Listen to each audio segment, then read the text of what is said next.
মানুষকে উপকার করা বড় একটি মহৎ কাজ, যেটা সবাই পারে না। মানুষকে উপকার করলে আল্লাহ রব্বুল আলামিন অনেক খুশি হন, যার যাজা আল্লাহ রব্বুল আলামিন দান করে থাকেন, যদি সেটা নিঃস্বার্থ হয়। কিন্তু তবুও আমরা অনেকটা ক্ষেত্রে মানুষকে উপকার করতে গিয়ে থমকে দাঁড়াই। কারণটা হচ্ছে এমন যে, কথায় আছে, যার জন্য করি চুরি সেই বলে চুরি। বিষয়টা এই জন্য বললাম যে, যখন আমরা মানুষকে উপকার করি নিঃস্বার্থভাবে, তখন মানুষ আমাদেরকে মনে করে যে আমরা তাদের প্রতি দুর্বল এবং আমাদেরকে খুবই সস্তা ভাবে।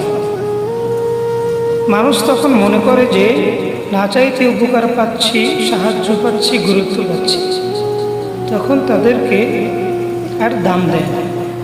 উপকারকারী তখন তাদের কাছ থেকে কষ্ট লাঞ্ছনা ছাড়া আর কিছুই পায় না।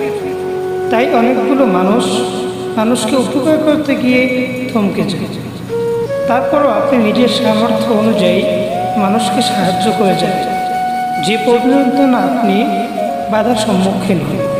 কারণ হলো, আমাদের পেয়ারা নবী সাল্লাল্লাহু আলাইহি ওয়াসাল্লামের একটি বড় গুণ ও আদর্শ ছিল মানুষের উপকার করা। তাই আমরা নবী সাল্লাল্লাহু আলাইহি ওয়াসাল্লামের আদর্শ অনুযায়ী এবং তার সুন্নাহ অনুযায়ী চলার চেষ্টা করব। আল্লাহ রাব্বুল আলামিন আমাদেরকে তৌফিক দান করুন।